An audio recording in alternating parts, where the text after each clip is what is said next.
Okay, so a little something different here, something in a bag, and actually a folding drone, as you'll see in a second. I'm not too sure about this bag. I'm a little bit nervous about the props getting damaged because they're literally running down there, and I'll show you that in a second.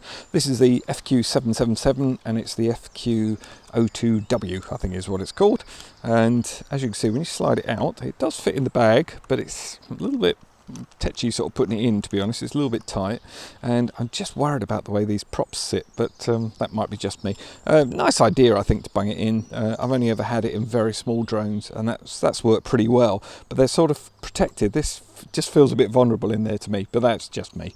As you can see, folding drones. Said 2017 was going to be the year of the folding drones. This one I find a little bit strange that they folded everything back this way. It looks a bit sort of Iron Man-ish, and I don't know that we've gained an awful lot. Yes, it's smaller than when it's all folded out, of course, but if these bits went round here like they do on all the others, then you've really got a really tiny package that's quite protected that you can go off with. With the way this is, the props are definitely quite sort of vulnerable. So hey ho, that's just my ideas on it. Anyway, I love the colour, I think that's awesome. Let's go through the actual functions of it. It's really quite loose. The plastic is sort of, it's got a weaky sort of plastic feel to it, which you would expect on this sort of level of drone. And it's got 1,000,001 screws to strip it all apart with a Phillips screwdriver, as you would normally.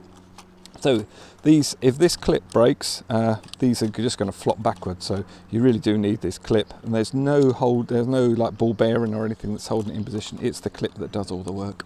But you can have that problem with any sort of drone you're flying. So it's not not particular to this one. If you broke anything major on an arm on any of your drones, you're not going to be flying, are you? You're going to have a bit of tape around it or something or other when you're out in the field. And there you are. That's us all done. And as you can see, it's a really smart looking drone. The angles on it and everything are really quite smart. The camera's modular, so and this one just slides out. If I can press the button, it will slide out. There we go. And I think this one's a 0.5, but I'll put all the specs and everything when we've actually got the video from it, and I'll put what size it actually comes out directly from the actual camera. There's no recording on my one. It doesn't record on board at all, so there's no micro SD card. It just records it back to your phone. So, and it's got a Wi-Fi system that it uses with the phone, so that's quite nice. You could do it without the landing gear. Belly down, you're just as likely to catch this, but hand launch and everything wouldn't really be a problem. If not, they do give you the landing gear, and if I put it on the right way around, that would even be better. There we go. And it really does click in, and then you've got screws in there. They give you the screws as well, but I really don't think you need them. This thing it actually really clicks in quite well, and I can just hold the drone there. As you can see, it's not going to fall, so I think that's absolutely fine. Then it becomes really smart looking. Onto the transmitter itself, and you can obviously fly it with the FPV, which is what it's designed for, and also that's your means of recording, as I said before. The actual phone holder actually would hold a tablet of a reasonable size. It's quite a fair old size here, and my phone's so tiny, what I have to do is use these little two side bits here, pop that down, and then I can pop my phone in, and then just press it down and grip it there. But I won't do that for a second because I'll run around the actual transmitter for you. So we've got a couple of fake pots here, or dials. They don't do anything at all. You can feel they're not even connected. It's obviously got altitude hold because both the sticks are centered. And up here on the left hand side, we've got the rates change. So it always starts off in low rates. Press it once, intermediate with 2 beeps, press it again, up into high rates, and it beeps 3 times, and then press it again, it comes back round to low rates. If you want to flip it, you press this one, and then it's waiting for a command: forward flip, backward flip, right and left, and it flips in every direction as well, which is rather good. If you've got, and I haven't seen it on the website yet, but they're probably going to bring out one with a micro SD card, so you record on the actual camera on the actual quad itself. You can start and stop your video here, and you can take still photographs here.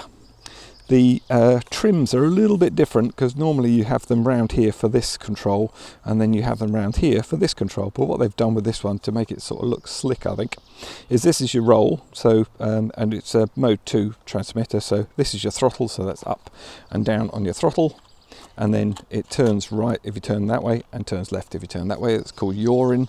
And then if you want to pitch forward, pitch backwards, roll right, roll left. So now this would make a bit more sense. If it's on a very still day, or you're flying indoors and it's definitely drifting one way, the first thing I would do is bring it down to land, put it on somewhere level, and then it's calibrating the gyros, which basically means, like I say, don't move it while you're doing this, nice and level. Pull the 2 sticks down to the right, you get flashing LEDs for a couple of seconds, and then it's calibrated them, then try and fly it. If you've still got a bit of an issue that it's still constantly drifting that way, and it's not the wind doing it, and the way to check that is to basically turn the quad around, and then if it's still going that way, that is wind that's taking it that way. If it's going that way, then that's definitely the actual trims that are out. And if you wanted to change it from, that's called rolling, going that way and that way, you simply, this would is for the right and this one's for the left, and then this is the pitch one, so if it's going forward or going backwards, you would use that as well. If it's going, you know, a peculiar angle or something, you can use a combination of the two, but invariably, to be honest, out of the box, they're usually pretty good. The A button is a really weird button. All it does is make it go round and round and round very fast in circles, almost like full yaw. That's what it does, until you actually give it another control, command, direction control, and then it stops doing it, or you can press the button again. Why? I have no idea at all. Somebody in the office somewhere came up with that one, I'm pretty sure. This one here turns your lights on and off, and I'll show you the LEDs. They're not the brightest in bright sunlight, but at night it looks awesome actually. Your on-off switch is here, so we just simply press that, hold that for a second, and it turns it on, and hold it for a couple of seconds and it will turn it off. And as you can see, we've got little LEDs on here as well. We'll just turn that off for a second. This one's it's got auto takeoff and auto land, so press that and it will just pop up, but this one only comes up about a metre, which is rather good, so it didn't go 2 metres high or anything. And then when you press the land, it will come into land. You can still use the direction for where you want it to land, and if you give it some throttle, it will kill that, and you'll take control over it again. This one's the home button, so you press, no, this is the headless button, sorry. You press this one and it comes into headless mode. There's loads of videos out there explaining what headless is, not something I really use, to be honest. And this one is the return to home, so you press that one and it will come in a direction somewhere relational to hopefully where it started off, but sometimes it can go completely in the other direction. So there's no GPS on it, so it can't actually have a specific home for it to come to. So the other thing you'll need is 4 AA batteries in the back there, and it doesn't actually come with those, so make sure you've got those in before you get it. And the actual transmitter doesn't feel bad in the hand. Again, it's sort of this cheapy plastic feel again, but that's what you get at this sort of level, and so long as it flies it right, I'm really not too worried about that at this price point, I think. The battery on it as well, let's just pop that out. So it's just a little pinch to get it out.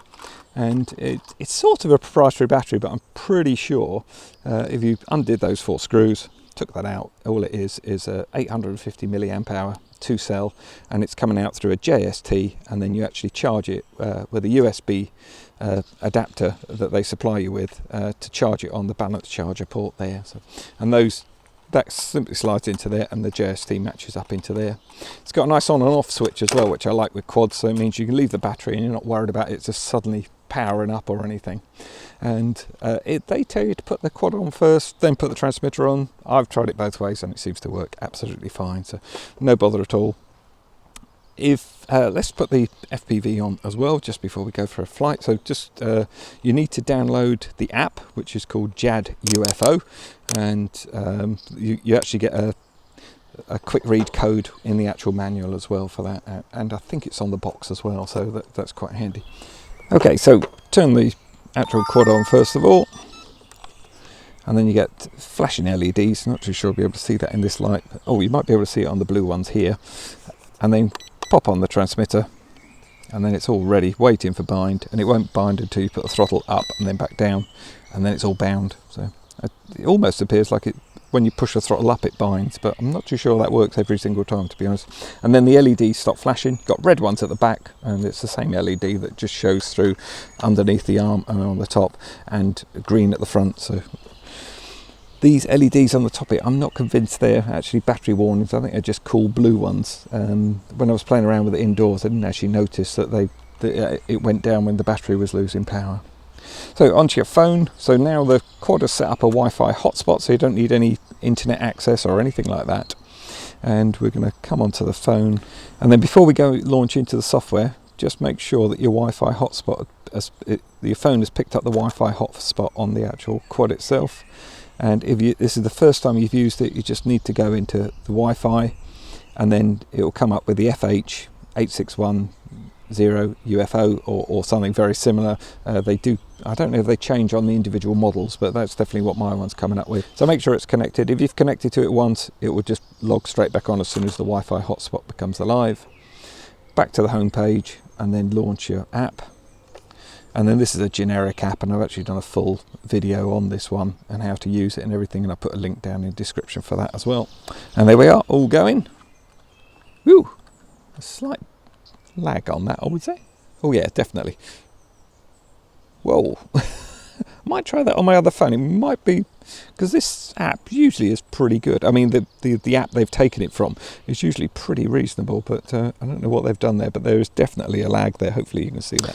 You can start with the auto takeoff, auto landing, or you can just put the throttle up and then it up to the top, and then just let it come down to middle, and it would just go into idle. And usually if you don't do anything for a few seconds, it will then shut the motors back down. I'm just going to see whether it does on this model. I'm not 100% sure. No, it's not going to do anything till I actually pull the throttle right back, so it will just sit there and tick over.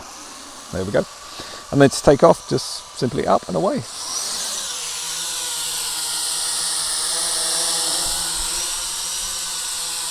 Like I say, it's got altitude hold, so I'm not actually touching anything here. There's the tiniest breeze in the garden that I think is just blowing it back. But it really is a tiny breeze. But there's not a lot of weight to this quad, so that would probably be why. So that's in low rates. It's not very anxious at all, which is good, which is exactly what you want.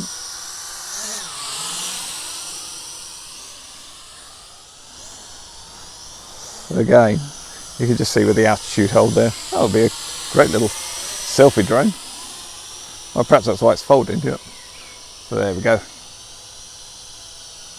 And the altitude hold usually takes a couple of seconds, especially if you've changed it a lot. And usually altitude holds aren't usually particularly good at ascending or descending fast. This one doesn't seem too bad at descending, that's for sure. So I'm going to give that full kick out. Well, it's not too bad, because some of the altitude holds are really very slow in going up. Whoa, and that comes down pretty fast actually. Now where you shut the throttle off is where it will bounce back up to that point. So if I actually line myself up and just say the top of the bush there, when it comes down I kill the throttle there, and it should actually go back up to that point. Let me just show you. There. So if I leave that a second, there you go, it's back up to the height. I didn't touch anything there. It's just back up to the height of the bush. So though you've stopped descending as far as you're concerned, the quad is still sort of trying to find its area. Let me just do that again for you. So there we go, so just go pull that down and then let go. You see it sort of bounces slightly, now it's gone back up again. That's quite common on a lot of the altitude holds. That's full pitch in low rates.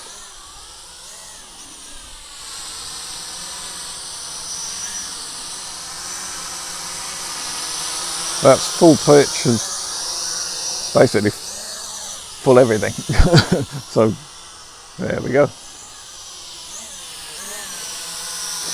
Let's pop it up into second rate. So that's first, up into second. You saw a little bit of a change there. Yeah, so it's a little bit more anxious. Hey, it's actually not bad. That's second rates. I've had some that are, you know, that would be high rates and it's still not there. Yeah, that's rather good actually. And the yaw hasn't gone mad either. So let's pop it up into high rates. There we go, you saw that pitching even harder there. Yeah, that's not bad. Yeah, pretty good actually. That's full pitch. That's full roll. Actually, flies not too bad. Sounds a bit sort of rattly, to be honest. I've been flying nothing but brushless ones lately, so they're a lot quieter, that's for sure. A lot more powerful as well. But this isn't bad actually. I wasn't really expecting much, especially with the way it sort of felt in your hand sort of thing. And again, it's quite nice. It won't make any difference to the punch out on the throttle, I don't think. Nah. Right, so descent isn't bad really. That's throttle full off on that. Oh, let me show you this A button. I don't quite know why it's called A. Oh, and I do exactly know why it's called A, because when you press it, you go A. And that's it. That's what it does. It rotates, goes into yaw. Cool, eh? All right, you don't have to be rude. So that's exactly the same as just doing that. So I don't really know why we need a button for that. LEDs on and off, so press that button and now the LEDs are off. As you can see, the blue ones are the ones that really identify. You can see there's nothing there at all. And then turn it back on. There we go. Now we've got the LEDs all back on again. It's quite a sort of precise, you can see it sort of goes around in click stops almost. Quite smart. Okay, so, the headless mode is that mode. So now we've got headless.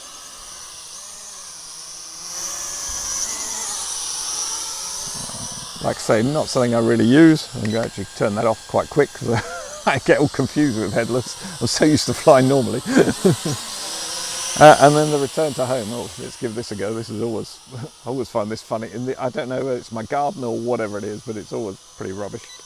Oh, no, I apologise. It actually worked. Oh, don't you love it when you're proved wrong? I don't mind, actually.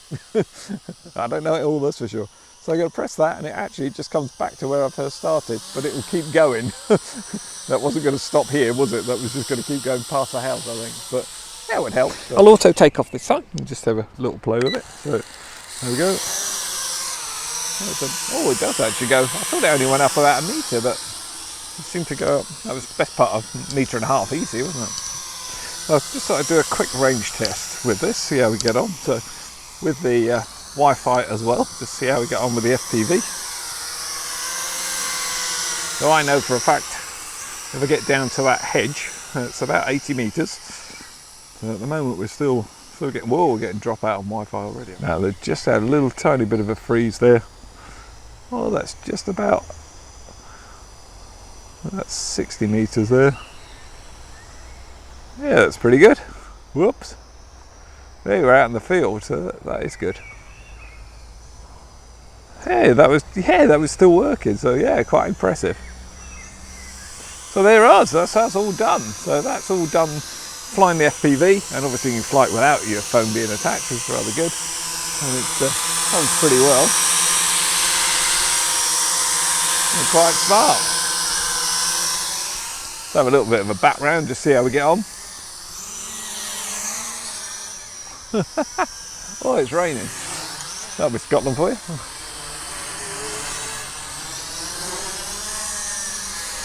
Yeah, not too bad.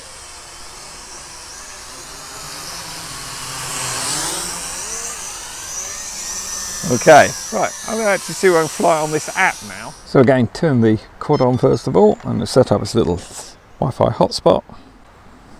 If you've already gone onto it, it should automatically pick it back up with your Wi-Fi.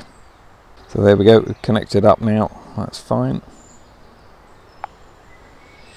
Launch the app, and as you can see the LEDs are flashing because it's waiting to bind basically to the transmitter or to the app.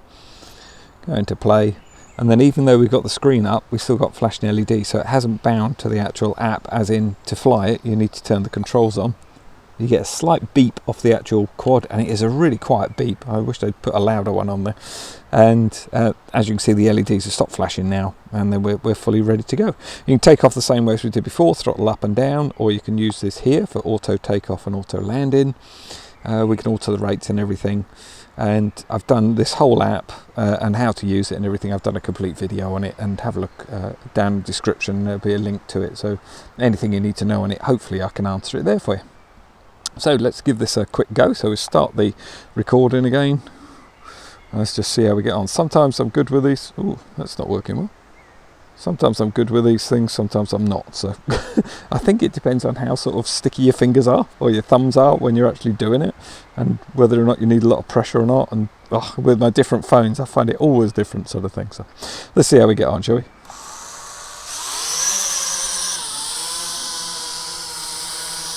So that's in low rates, that really is low. That's up in medium, that's in high rates. So.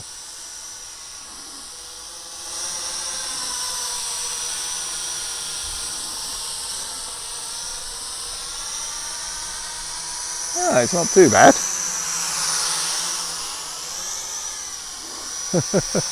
I'm never great with these apps. Yeah, as soon as I say that, it should get better, but I'm not convinced it will. It's working pretty well though. It's quite smooth. Let me give it a little bit more go in it. That's full pitch at 100%, so it's never going to be really anxious. Okay.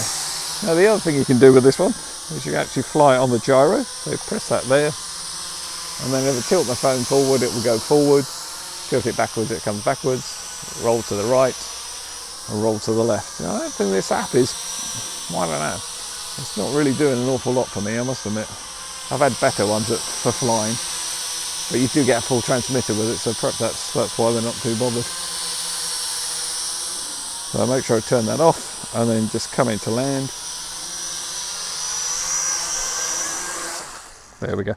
Nice thing is, if it does come down and land like that, and it sort of springs backwards, which is not uncommon, or springs forwards or whatever, the motors, that kills them instantly, sort of thing. So you're not going to burn out your motors or rip your gears, because there's only plastic gears there. Okay, the other thing we've got on this is you set a course, basically, and you simply do that by pressing this one. You lose your right hand side control, and basically you just draw wherever you want it to go, and then it will move along that course, as you can see, quite sort of slowly, and you can increase the speed, which on some of them makes it go in a larger loop, or you can send it on an S or whatever you like. So I'm going to give it a quick go. Never overly impressed with it, and I don't actually see a lot of function of it, because it's never going to go that far, and you can't repeat where you've been as far as I can see. It just literally, you then got to put in a new one, so you couldn't actually weave it through the hoops or anything like that. So let's just see how we go, shall we?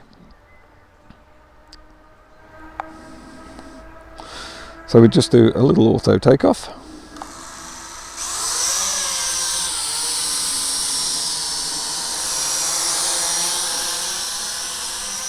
Yep, and as you can see, it's sort of going on its merry course. And if we do that with it, it'll go round in a loop, as you can see there, hopefully. Whoops! So long as the loop doesn't hit your house. As you can see, I'm not overly impressed with this part of the app. About that disastrous lag we were getting with the video and the FPV when I was out flying for the review. Unfortunately, the weather's sort of turned in now. We've got several days of rain by the looks of it, so I need to get this review out. And I've been playing around with it indoors and everything, and I did actually run it outside as well very quickly, but it's absolutely fine.